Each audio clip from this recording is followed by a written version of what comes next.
It was a quiet Tuesday morning in a small town. The sun was just beginning to rise, casting a golden glow over the streets. A young rookie cop, fresh out of the academy, was patrolling the neighborhood. He was eager to prove himself, but his inexperience often made him nervous. He wanted to do everything by the book, even if it meant overthinking every decision. Meanwhile, a single mother of two was rushing to get her kids to school. She worked 2 jobs to make ends meet, and mornings were always chaotic. Her car was old, and she knew it had a broken taillight, but she couldn't afford to fix it yet. She promised herself she'd get it done soon, but life kept getting in the way. As she drove through a quiet intersection, the rookie cop noticed the broken taillight. He flipped on his siren and pulled her over. She was startled but pulled over immediately, her heart racing. She knew she hadn't done anything wrong, but the sight of a police car always made her uneasy. She rolled down her window and tried to stay calm. The rookie cop approached the car, his hand resting on his belt. He asked for her license and registration, his voice firm but slightly shaky. She handed them over, explaining that she was just taking her kids to school. He glanced at the back seat, where her 2 children sat quietly, their backpacks on their laps. They looked at him with wide eyes, unsure of what was happening. The cop ran her information through the system. Everything came back clean, no warrants, no violations, nothing. But as he stood there, he noticed she seemed nervous. Her hands were trembling, and she kept glancing at the clock on her dashboard. He didn't know why, but her nervousness made him suspicious. He decided to dig deeper. "Step out of the car, ma'am," he said, his voice steady now. She hesitated, confused. "Why?" "I haven't done anything wrong," she replied, her voice trembling. He repeated his command, this time more firmly. She glanced at her kids, who were now looking scared, and reluctantly stepped out of the car. The cop asked her to stand by the side of the road while he searched her vehicle. She protested, saying she didn't consent to a search, but he insisted it was standard procedure. Her heart sank as she watched him open her car doors and rummage through her belongings. Her kids sat frozen in the back seat, too afraid to speak. After a few minutes, the cop found nothing illegal or suspicious. But instead of apologizing, he seemed frustrated. He walked back to her and said, "I'm going to have to take you in for obstruction." She stared at him in disbelief. "Obstruction? I didn't do anything," she exclaimed. But he was already reaching for his handcuffs. Her kids started crying as they watched their mother being arrested. She tried to comfort them, telling them everything would be okay, but her voice broke. The cop called for backup to take her to the station, leaving her car and children stranded on the side of the road. A neighbor who had seen the whole thing rushed over to help the kids, but the damage was done. At the police station, the single mother was processed and put in a holding cell. She felt humiliated and scared, unsure of what would happen next. She kept thinking about her kids and how they must be feeling. She had never been in trouble with the law before, and the thought of having a record terrified her. Meanwhile, the rookie cop filled out his report, convinced he had done the right thing. He didn't see the fear in her eyes or the pain she was going through. All he saw was a suspect who had acted suspiciously. He was determined to prove himself, even if it meant bending the rules a little. Little did he know, his actions were about to set off a chain of events that would change everything. The single mother's arrest would soon catch the attention of someone powerful, someone who wouldn't let this injustice go unnoticed. And when the judge stepped in, no one could have predicted what would happen next. The single mother sat in the cold, dimly lit holding cell, her mind racing. She couldn't believe what had just happened. One moment, she was taking her kids to school like any other day, and the next, she was sitting in a jail cell, accused of something she didn't even understand. Her heart ached for her children. Were they safe? Were they scared? She had no way of knowing. Meanwhile, her kids were with a kind neighbor who had witnessed the arrest. The neighbor, an older woman with a gentle demeanor, had taken them to her house and called the school to explain the situation. She tried to comfort the children, but they were shaken. The younger one kept asking, "Why did the police take Mommy? Did she do something bad?" The older child, though silent, clutched their backpack tightly, their face pale with worry. Back at the police station, the rookie cop was finishing up his paperwork. He felt a strange mix of pride and unease. He had made his first arrest, but something about the woman's reaction bothered him. She hadn't resisted or argued much, just looked at him with those wide, fearful eyes. He shook off the feeling, telling himself he was just doing his job. Rules were rules, and she had been acting suspiciously. That's what he had been trained to look for, right? Later that afternoon, the single mother was brought before a judge for her arraignment. She stood in the courtroom, feeling small and out of place. Her clothes were wrinkled, her hair a mess, and her eyes red from crying. She had never been in a courtroom before, and the formal atmosphere intimidated her. The judge, a middle-aged man with a stern expression, glanced at the paperwork in front of him and then at her. "You're being charged with obstruction of justice," the judge said, his voice calm but firm. "How do you plead?" She swallowed hard, her voice barely above a whisper. "Not guilty, Your Honor. I didn't do anything wrong. I was just taking my kids to school." The judge studied her for a moment, his sharp eyes taking in her nervous demeanor and the way her hands trembled. He glanced at the rookie cop, who stood confidently nearby, and then back at the woman. Something didn't add up. He had seen countless cases in his career, and this one felt off. "Officer," the judge said, turning to the rookie cop. "Can you explain the circumstances of the arrest?" The cop straightened up, eager to prove himself. "Yes, Your Honor. I pulled her over for a broken taillight. She seemed nervous and uncooperative, so I conducted a search of her vehicle. When I found nothing, I arrested her for obstruction." The judge raised an eyebrow. "Obstruction? On what grounds?" The cop hesitated for a moment. She didn't immediately comply with my orders, Your Honor. She seemed like she was hiding something." The single mother's eyes filled with tears. "I wasn't hiding anything," she said, her voice breaking. "I was just scared. I didn't know what was happening. I have 2 kids, and I was trying to get them to school. I didn't mean to cause any trouble." The judge leaned back in his chair, his expression thoughtful. He had seen this kind of thing before, overzealous cops, nervous citizens, and misunderstandings that spiraled out of control. But this case felt different. There was no evidence of wrongdoing, no history of trouble, just a single mother trying to get through her day. "Bail is set at $500, the judge said finally. "Next case." The single mother's heart sank. 500. M. I. G. H. T. A. S. W. E. L. L. H. A. V. E. B.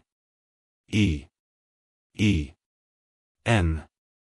500 might as well have been 5000. She didn't have that kind of money. She was about to speak up, to beg for leniency, but the judge had already moved on. She was led out of the courtroom, her head hanging low. As she sat back in the holding cell, waiting for someone, anyone, to help her, the judge couldn't shake the feeling that something was wrong. He had been on the bench for over a decade, and he prided himself on being fair and just. But this case, it didn't sit right with him. He decided to look into it further. That evening, after the court had closed, the judge pulled up the arrest report and reviewed it carefully. He read the rookie cop statement, the details of the stop, and the woman's background. She had no criminal record, not even a traffic ticket. She worked 2 jobs, took care of her kids, and had never been in trouble before. The more he read, the more convinced he became that this was a case of overreach. The next morning, the judge called the rookie cop into his chambers. The cop arrived, looking confident but slightly nervous. He had never been summoned by a judge before, and he wasn't sure what to expect. "Officer," the judge began, his tone calm but serious. "I reviewed the arrest report from yesterday. Can you explain to me why you felt it necessary to arrest this woman?" The cop shifted uncomfortably. "She was acting suspiciously, Your Honor. She seemed nervous, and she didn't comply immediately. I thought she might be hiding something." The judge nodded slowly. "I see. And when you searched her vehicle, did you find anything?" "No, Your Honor." "But her behavior?" "Her behavior," the judge interrupted, "was that of a scared single mother trying to get her kids to school. She had no record, no history of trouble, and no reason to be suspicious. Do you think it was fair to arrest her for obstruction when she had done nothing wrong?" The cop hesitated, his confidence wavering. I was just following procedure, Your Honor." The judge leaned forward, his gaze steady. "Procedure is important, but so is common sense.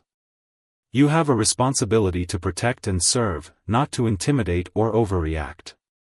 This woman's life has been turned upside down because of your actions. Do you understand that?"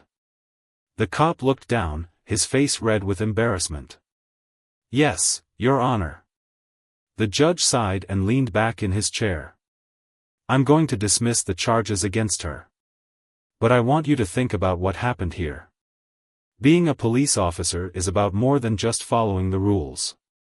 It's about understanding people, showing compassion, and using your judgment. Do better."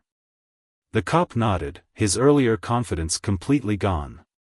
He left the judge's chambers with a heavy heart, realizing for the first time the impact of his actions. Later that day, the single mother was released. She walked out of the police station, blinking in the sunlight, feeling both relieved and overwhelmed. She didn't know what had happened or why the charges had been dropped, but she was grateful. All she wanted was to go home and hug her kids. What she didn't know was that the judge's involvement wasn't over. He had seen something in her case that struck a chord with him, and he was determined to make sure nothing like this happened again. His next steps would surprise everyone, including the rookie cop. The single mother returned home to her children, who rushed into her arms the moment she walked through the door. They clung to her tightly, their small bodies trembling with relief. She held them close, tears streaming down her face. For the first time since the arrest, she felt a glimmer of hope. But the ordeal had left its mark. She couldn't shake the feeling of humiliation and fear that had settled deep in her chest. Meanwhile, the judge sat in his office, staring at the case file on his desk. The more he thought about what had happened, the more it bothered him. He had seen countless cases of injustice over the years, but this one felt personal. Maybe it was the woman's quiet dignity, or the way her children had looked at her with such trust and love. Whatever it was, he knew he couldn't let it go. He picked up the phone and called the police chief. The two men had known each other for years, and while they didn't always see eye to eye, they respected each other's roles in the justice system. "I need to talk to you about one of your officers," the judge said without preamble. "There was an arrest yesterday that I believe was mishandled." The police chief listened as the judge explained the situation. He wasn't surprised. Rookie cops often made mistakes, especially when they were eager to prove themselves. But the judge's tone made it clear that this wasn't just a simple error. This was something more. "I'll look into it," the police chief promised. "But you know how it is. These young officers are still learning. Sometimes they need a little guidance." "Guidance is one thing," the judge replied. "But this woman's life was turned upside down because of his actions. She didn't deserve that. No one does. After hanging up, the judge leaned back in his chair, deep in thought. He knew the system wasn't perfect, but he had always believed in its ability to correct itself. This case, however, made him question that belief. If a simple traffic stop could escalate into an arrest so quickly, what did that say about the people who were supposed to protect and serve? The next day, the judge made an unusual decision. He called the single mother into his office. She arrived, nervous and unsure of what to expect. She had never spoken to a judge outside of a courtroom before, and the thought of being in his presence made her anxious. "Please, sit down," the judge said, his tone gentle. "I wanted to speak with you about what happened." She sat cautiously, her hands clasped tightly in her lap. "Thank you, Your Honor," she said softly. I don't know what to say. I'm just grateful the charges were dropped." The judge nodded. "I dismissed the charges because I didn't believe they were fair. But I also wanted to apologize to you. What happened to you shouldn't have happened. You didn't deserve to be treated that way." Tears filled her eyes as she listened to his words. No one had ever apologized to her before, not the cop, not the system, no one. It was a small gesture, but it meant the world to her. "Thank you," she whispered. I don't want this to happen to anyone else. I don't want my kids to grow up afraid of the police." The judge's expression softened. "I understand. And I want to make sure it doesn't happen again. That's why I've decided to take this case to the next level." She looked at him, confused. "What do you mean?" "I'm going to recommend a review of the police department's training procedures," the judge explained. "And I'm going to suggest that the officer involved undergo additional training. But I also want to do something more. I want to start a community outreach program, a way for the police and the community to come together and understand each other better." The single mother's eyes widened in surprise. She hadn't expected this. That sounds amazing," she said. "But why are you telling me this?" "Because I want you to be a part of it," the judge replied. "You've been through something terrible, but you have a voice. And I think people will listen to you. If you're willing, I'd like you to help me with this program. You can share your story and help us make sure no one else has to go through what you did." She sat in stunned silence, processing his words. No one had ever asked for her opinion before, let alone her help. She had always felt invisible, like her voice didn't matter. But now, this powerful man was asking her to be part of something bigger. It was overwhelming, but also empowering. "I'll do it," she said finally, her voice steady. "If it means helping others, I'll do whatever I can." The judge smiled, a rare warmth in his eyes. "Thank you. Together, I think we can make a real difference." Over the next few weeks, the judge and the single mother worked closely to develop the community outreach program. They met with local leaders, police officers, and community members to gather input and build support. It wasn't easy, there were skeptics on both sides, but they were determined to make it work. The rookie cop, meanwhile, was struggling with his own guilt. The judge's words had stuck with him, and he couldn't stop thinking about the woman he had arrested. He had joined the force to help people, not to hurt them. But his actions had caused pain, and he didn't know how to make it right. One day, he approached the single mother after a community meeting. She was surprised to see him, but she didn't turn away. I just wanted to say I'm sorry," he said, his voice trembling. "I was wrong to arrest you. I was nervous and I overreacted, and I didn't think about how it would affect you or your kids. I'm really sorry." She looked at him for a long moment, her expression unreadable. Then she nodded. "Thank you for saying that.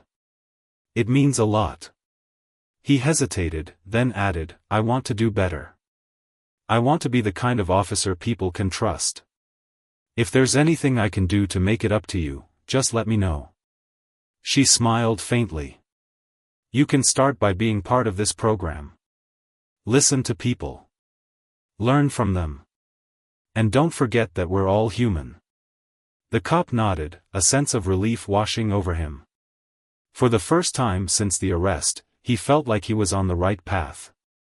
As the community outreach program took shape, the town began to change. People who had once been wary of the police started to see them as allies. Officers who had been quick to judge began to listen and understand. It wasn't perfect, but it was a start. And at the center of it all was the single mother, whose courage and resilience had inspired everyone around her. She had turned her pain into purpose, and in doing so, she had become a beacon of hope for her community. The community outreach program launched with a town hall meeting at the local community center. The room was packed with people from all walks of life: parents, students, business owners, and police officers. The atmosphere was tense at first, with many in the crowd skeptical about the program's intentions. But as the judge and the single mother took the stage, a quiet hush fell over the room.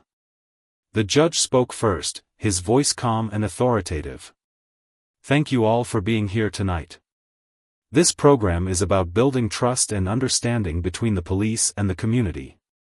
It's about listening to each other, learning from each other, and working together to make our town a better place." He then introduced the single mother, who stepped forward nervously.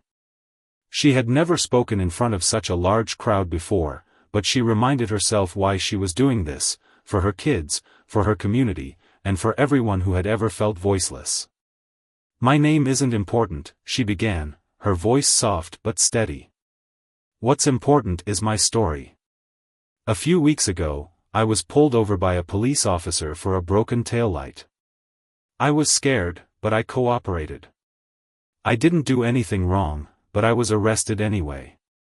My kids were in the car, and they watched as I was taken away in handcuffs. It was the worst day of my life."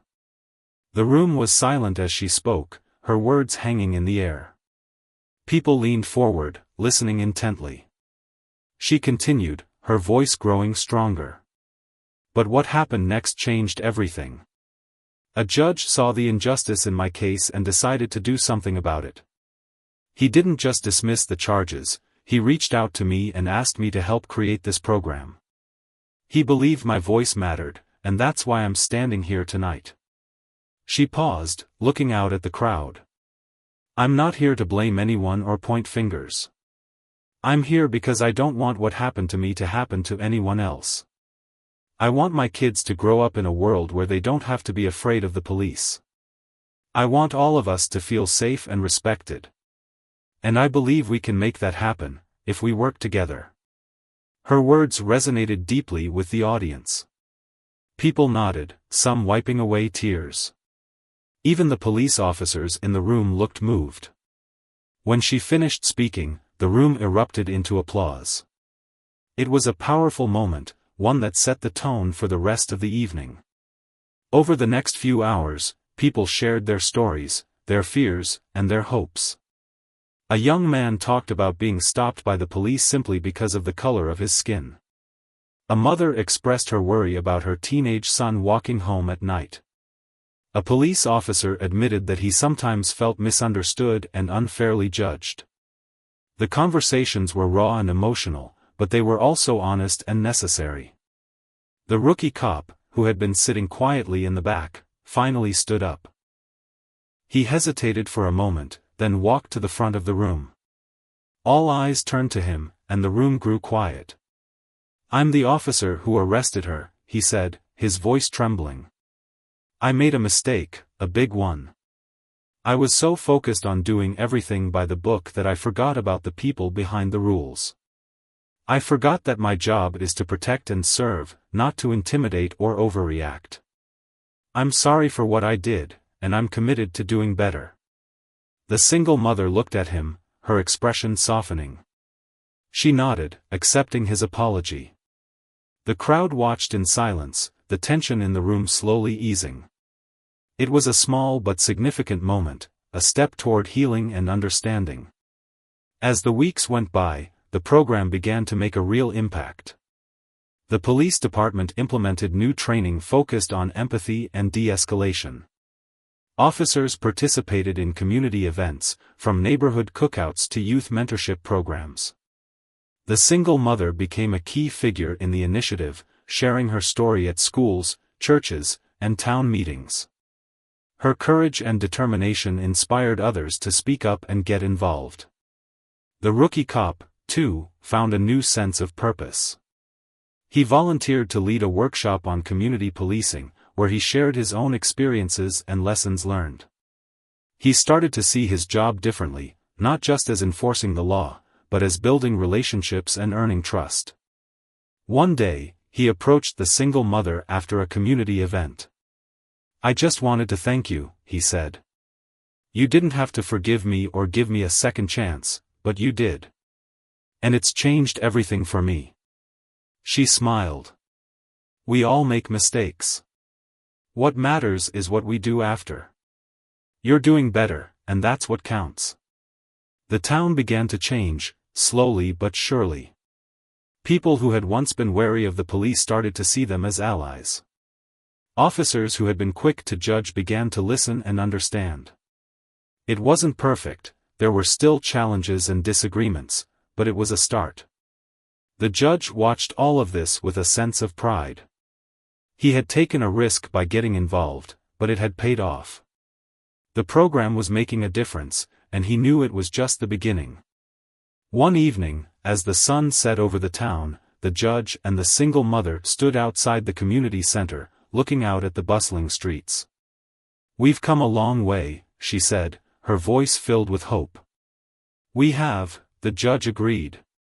"But there's still more work to do." She nodded. "As long as we keep moving forward, I think we'll be okay." And with that, they turned and walked back inside, ready to face whatever challenges lay ahead. The community outreach program continued to grow, becoming a cornerstone of the town's efforts to build trust and understanding between the police and the residents. What had started as a small initiative had blossomed into something much larger, touching the lives of countless people. The single mother, once a victim of injustice, had become a symbol of hope and resilience. Her story inspired others to speak up, to get involved, and to believe that change was possible. One of the most significant developments was the creation of a youth mentorship program. The single mother had suggested it during a planning meeting, remembering how scared her own children had been during her arrest. "Kids need to see the police as people they can trust," she had said. "If we can build those relationships early, maybe we can prevent misunderstandings later." The program paired local police officers with at-risk youth, giving them a chance to connect on a personal level. The rookie cop, now deeply committed to making amends, volunteered to be one of the mentors. He was paired with a 12-year-old boy who had been struggling in school and had run into trouble with the law. At first, the boy was hesitant, even hostile. But over time, the cop's patience and genuine care began to break down the walls. One afternoon, the cop took the boy to a local park to shoot hoops. As they played, the boy opened up about his life, his struggles at home, his fears, his dreams.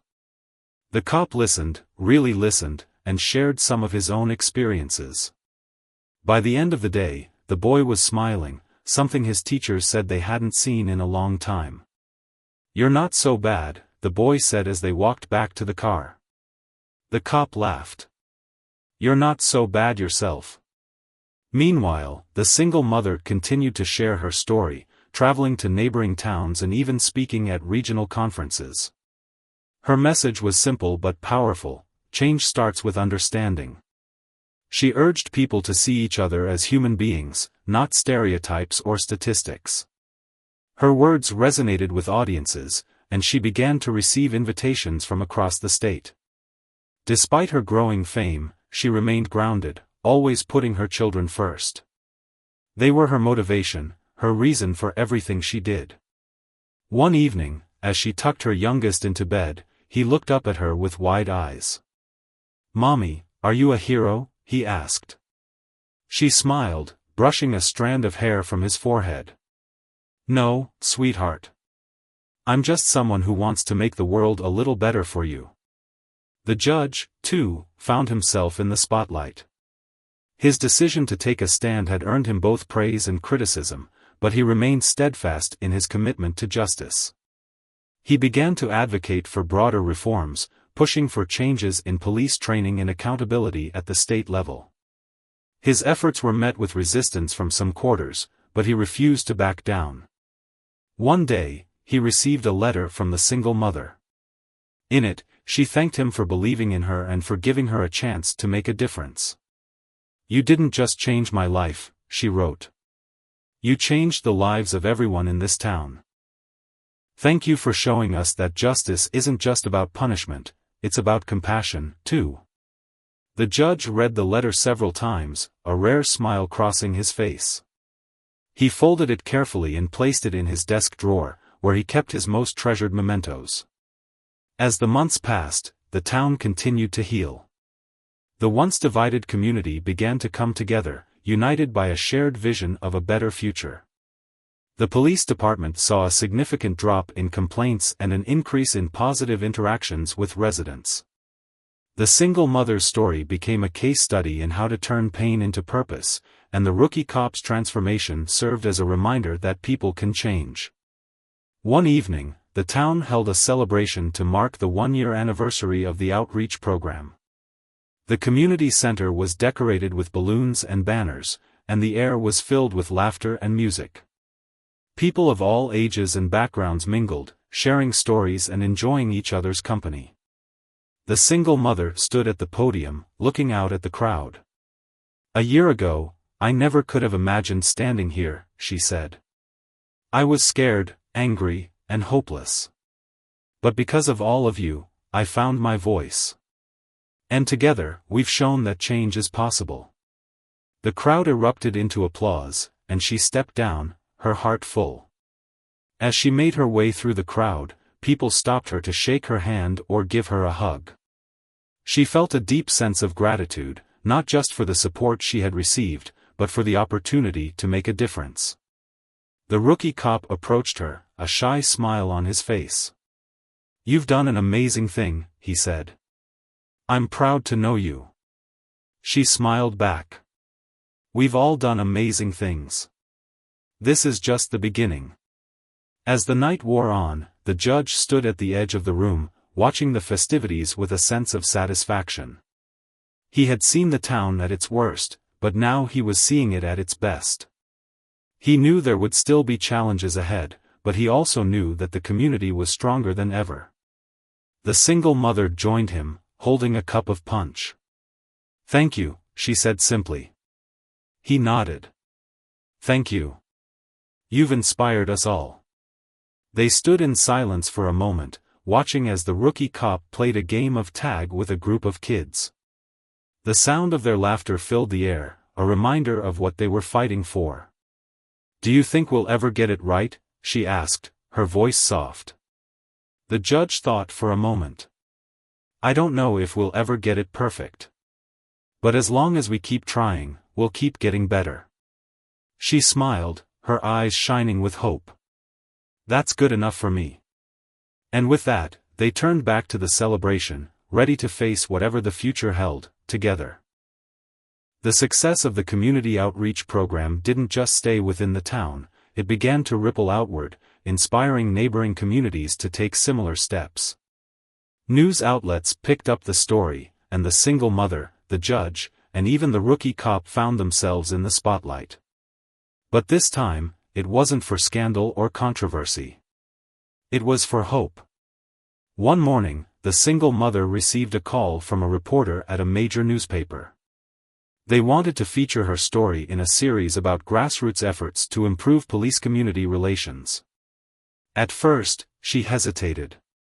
She had never sought attention for herself, and the thought of being in the national spotlight was intimidating. But then she thought about the bigger picture. If her story could inspire others to take action, wasn't it worth it? The interview was published a week later, and the response was overwhelming. People from across the country reached out to her, sharing their own stories and asking for advice.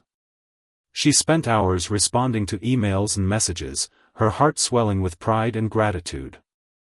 She wasn't just making a difference in her town anymore, she was helping to spark a movement. The judge, too, found himself in demand. He was invited to speak at conferences and panels, where he shared his insights on justice, fairness, and the importance of community engagement. His straightforward, no-nonsense approach resonated with audiences, and he became a respected voice in the conversation about reform. One day, he received a call from a state legislator who had read about the program. "We're working on a bill to improve police training and accountability," the legislator said. "We'd love to have your input." The judge agreed, seeing it as an opportunity to create lasting change on a larger scale. He spent weeks working with lawmakers, sharing his experiences and advocating for policies that emphasized empathy and transparency.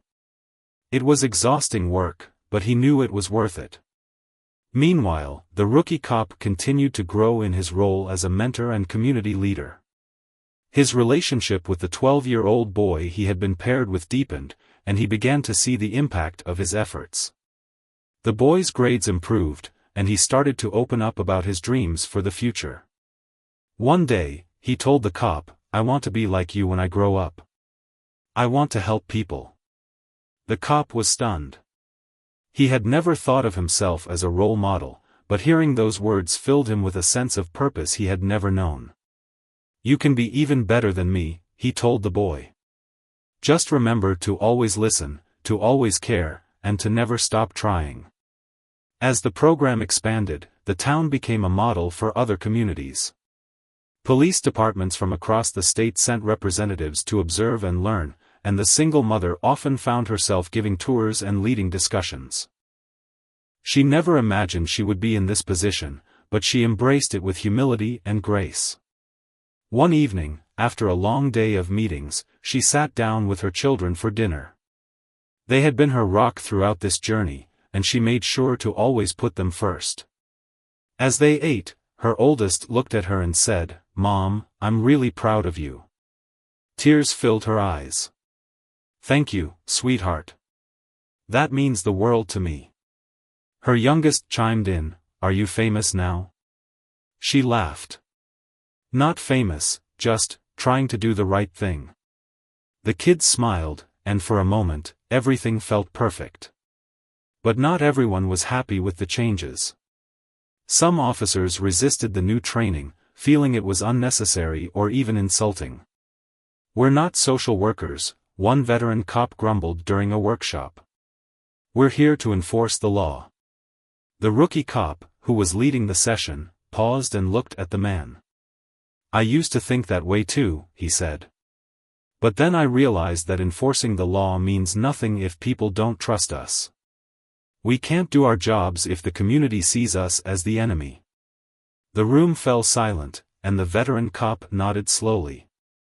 "Maybe you've got a point." It was a small moment, but it was a sign that even the most resistant were beginning to come around.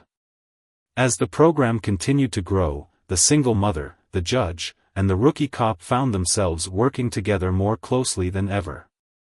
They had started as strangers, brought together by a moment of injustice, but now they were a team, united by a shared vision of a better future.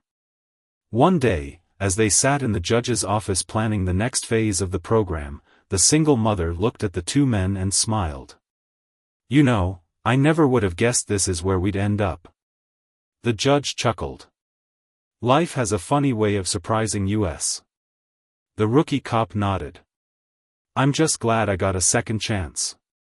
And I'm grateful to both of you for believing in me." The single mother reached out and squeezed his hand. "We all deserve a second chance. What matters is what we do with it." As they left the office that evening, the sun was setting, casting a warm golden light over the town. The streets were alive with activity, kids playing, neighbors chatting, police officers greeting people with smiles. It was a far cry from the tension and fear that had once defined the community. The single mother took a deep breath, savoring the moment. She knew there would still be challenges ahead, but she also knew they were on the right path. Together, they had shown that change was possible, not just in their town, but everywhere. And as she walked home, her heart full of hope, she couldn't help but think that this was just the beginning. While the community outreach program had brought significant positive changes, it wasn't without its challenges. As the initiative grew, so did the pushback from those who were resistant to change. Some officers felt the new training was too soft, while others in the community remained skeptical, believing the program was just for show. The single mother, the judge, and the rookie cop knew they had to address these concerns head-on if they wanted to keep moving forward. One evening, during a town hall meeting, tensions flared. A group of residents stood up and voiced their frustrations. "This program is all talk," one man said angrily. "Nothing's really changed. The police are still targeting people like me." The single mother listened carefully, her heart heavy. She understood their anger, she had felt it herself not so long ago. When it was her turn to speak, she stepped up to the microphone, her voice calm but firm. "I hear you," she began. "And I understand your frustration. I've been where you are. I've felt the fear, the anger, the helplessness. But I'm here to tell you that change is possible. It's not easy, and it's not quick, but it's happening. We've come a long way, and we still have a long way to go. But we can't give up. We have to keep working together." Her words seemed to calm the room, but not everyone was convinced. After the meeting, a small group of residents approached her. "We appreciate what you're doing," one woman said. "But we need to see real action. We need to know that the police are serious about change." The single mother nodded. "I understand. And I promise you, we're not stopping here. We're going to keep pushing for more." Meanwhile, the rookie cop was facing his own challenges. Some of his fellow officers were resistant to the new training, and he often found himself defending the program. "We're not here to be friends with everyone," one officer said during a briefing. "We're here to do a job." The rookie cop took a deep breath. "I used to think that way too," he said. "But then I realized that doing our job means earning the trust of the community. If people don't trust us, we can't keep them safe. It's as simple as that." His words resonated with some, but others remained unconvinced. He knew it would take time to change minds, but he was determined to keep trying. The judge, too, was facing challenges. His efforts to push for broader reforms at the state level were met with resistance from some lawmakers. "We can't just throw money at training programs," one legislator argued during a hearing. "We need to focus on enforcing the law." The judge remained calm but firm. "Training and accountability are not mutually exclusive," he said. "We can enforce the law while also building trust with the community. In fact, we must. Without trust, the law means nothing." Despite the pushback, the judge refused to back down. He knew the stakes were too high to give up. As the weeks went by, the single mother, the judge, and the rookie cop continued to work tirelessly to address the challenges. They held more town hall meetings, organized workshops, and met with community leaders to gather feedback and build support. Slowly but surely, they began to see progress. One day, the single mother received a call from the police chief. "We've been hearing a lot of feedback from the community," he said. "And we want to do more. We're thinking of starting a citizen review board to oversee complaints and ensure accountability. We'd like you to be part of it." She was stunned. A citizen review board had been one of her biggest goals, and now it was becoming a reality. "I'd be honored," she said. The rookie cop, too, saw a breakthrough. One of the officers who had been most resistant to the new training approached him after a workshop. "I've been thinking about what you said," the officer admitted. "And I think you're right. We can't do our jobs if people don't trust us. I'm willing to give this a shot." The rookie cop smiled.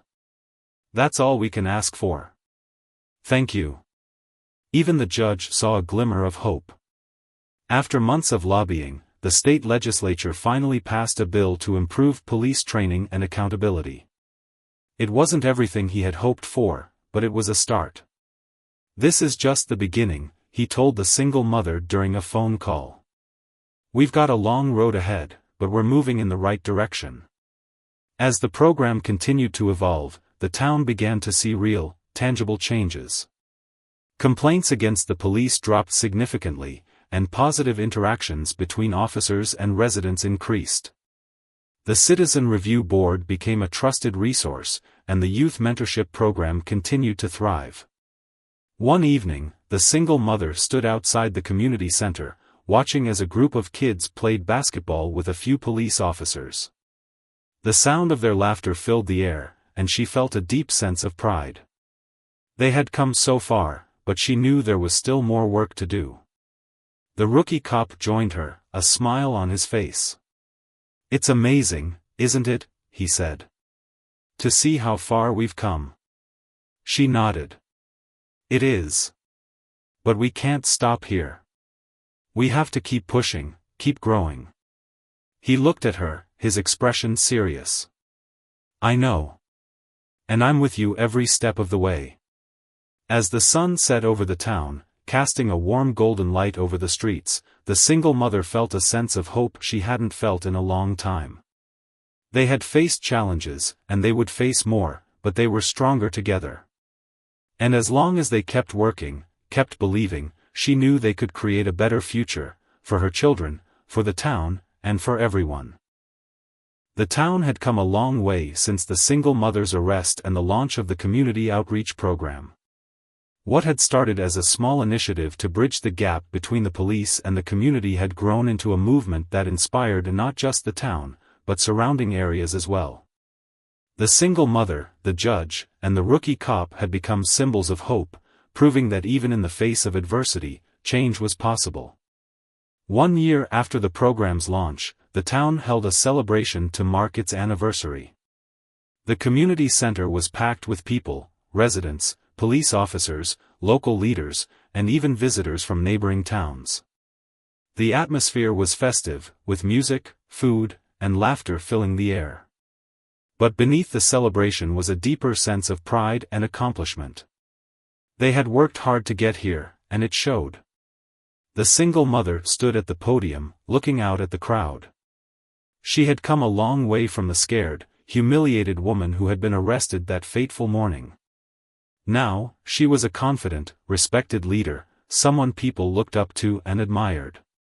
"A year ago, I never could have imagined standing here," she began, her voice steady and strong. "I was scared, angry, and hopeless. But because of all of you, I found my voice. And together, we've shown that change is possible." The crowd erupted into applause, and she paused, letting the moment sink in. "This program isn't just about me, or the police, or the judge. It's about all of us. It's about coming together, listening to each other, and working toward a common goal. And look how far we've come." She went on to share some of the program's successes: the drop in complaints against the police, the increase in positive interactions, the youth mentorship program that had helped so many kids. She talked about the challenges they had faced and how they had overcome them, not by giving up, but by working together. "But we're not done," she said, her voice filled with determination. "There's still more work to do. We have to keep pushing, keep growing, and keep believing in each other. Because if we can do this here, we can do it anywhere." As she stepped down from the podium, the crowd rose to their feet, cheering and clapping. She felt a surge of emotion, her heart swelling with pride and gratitude. This was what she had fought for, this sense of unity, of hope, of possibility. The judge was next to speak. He stepped up to the podium, his presence commanding respect. "When I first got involved in this program, I didn't know what to expect," he said. "But what I've seen over the past year has been nothing short of extraordinary. This town has shown that when people come together with a shared vision, there's nothing they can't achieve." He went on to talk about the broader impact of the program, how it had inspired other communities to take similar steps. "This isn't just about one town," he said. "It's about setting an example for the entire country. It's about showing that justice isn't just about punishment, it's about compassion, understanding, and fairness." The crowd listened intently, his words resonating deeply. When he finished speaking, the applause was thunderous. Finally, the rookie cop took the stage. He had come a long way from the nervous, overzealous officer who had made that fateful arrest. Now, he was a confident, compassionate leader, someone who had earned the respect of both his colleagues and the community. "I made a mistake," he began, his voice honest and humble. "A big one. And it cost someone a lot of pain. But because of her forgiveness, and because of this program, I've been given a second chance. And I'm determined to make the most of it." He talked about his journey, how he had gone from seeing his job as enforcing the law to understanding that it was about serving the community. "We're not just here to arrest people," he said. "We're here to protect and serve.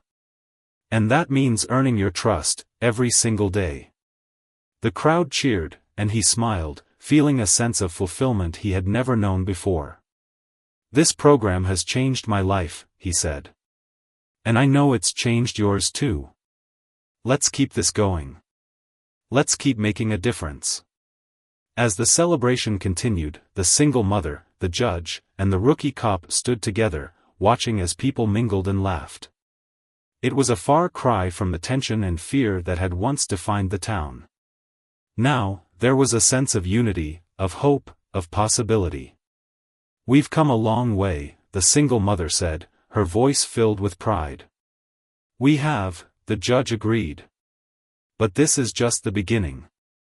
The rookie cop nodded.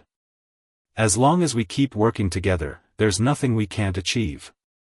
As the sun set over the town, casting a warm golden light over the streets, the three of them stood in silence, savoring the moment. They had faced challenges, and they would face more, but they were stronger together. And as long as they kept working, kept believing, they knew they could create a brighter future, for the town, for the community, and for everyone.